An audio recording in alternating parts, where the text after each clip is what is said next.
কিছু মা বোন এখন মাশাআল্লাহ বোরকা পরে ঠিক আছে, কিন্তু পেছনে যে খোপাটা রাখছে, কখনো চুক্কা করে রাখে উটের পিঠের মতো, কখনো একটু ছড়ায় রাখে, হেলায় রাখে, অথবা হিজাব করে হিজাবের নিচে খোপাটাকে উঁচু করে রেখে দিলেন। হাই হিল যারা ব্যবহার করে তাদের পেছনের বা স্ট্রাকচারালি কিছু পরিবর্তন কিন্তু হয়ে যায়। এই নারীরা জান্নাতের গন্ধ পাবে না।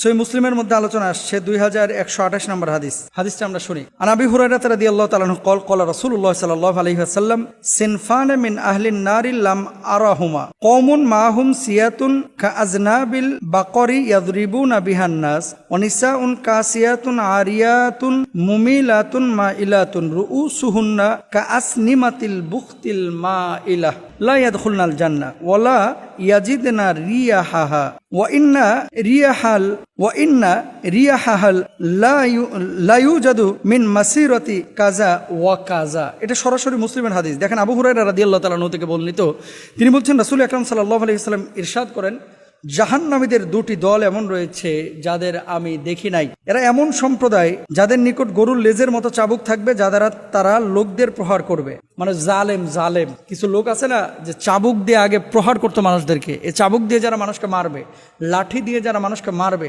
অন্যায়ভাবে মানুষের উপরে জুলুম করবে, মানুষের উপরে অত্যাচার করবে, এরা জান্নাতের গন্ধ পাবে না। 2 নম্বর শ্রেণীর কথা বলেছেন কি, এমন একদল মহিলা হবে যারা কাপড় পরিধান করে উলঙ্গ থাকবে, পরবে কাপড় কিন্তু ভেতরের কি বলবো আপনার, মানে লজ্জাস্কর কথা।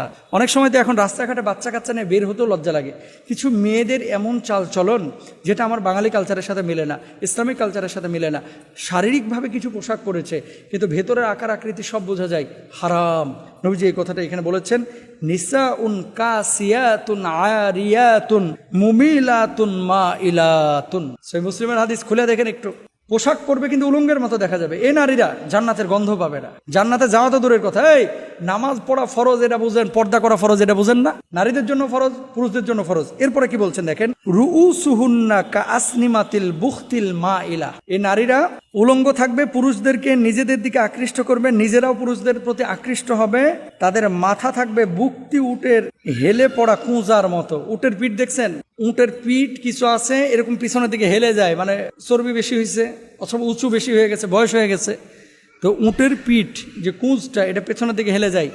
আমার কিছু মা বোন এখন মাশাআল্লাহ বোরকা পরে ঠিক আছে, কিন্তু পেছনে যে খোপাটা রাখছে, এই খোপাটা মনে করেন মাশাআল্লাহ একেবারে কখনো চুক্কা করে রাখে উটের পিঠের মতো, কখনো একটু ছড়ায় রাখে, হেলায় রাখে। আবার কেউ আছে হিজাব করে ঠিক আছে, মুখের মধ্যে আটা ময়দা সুজি মারছে প্রায় 1.5 কেজি, বুঝছেন, তারপরে এই যে এই খোপাটাকে উঁচু করে রেখে দিছে শাড়ি পরে, তা আপনি কি করলেন? অথবা হিজাব করে হিজাবের নিচে খোপাটাকে উঁচু করে রেখে দিলেন। নবীজি বলছেন এই ধরনের খোপাগুলো করে বাইরে বের হওয়াটা সম্পূর্ণরূপে নিষিদ্ধ, এটা জায়েজ নাই।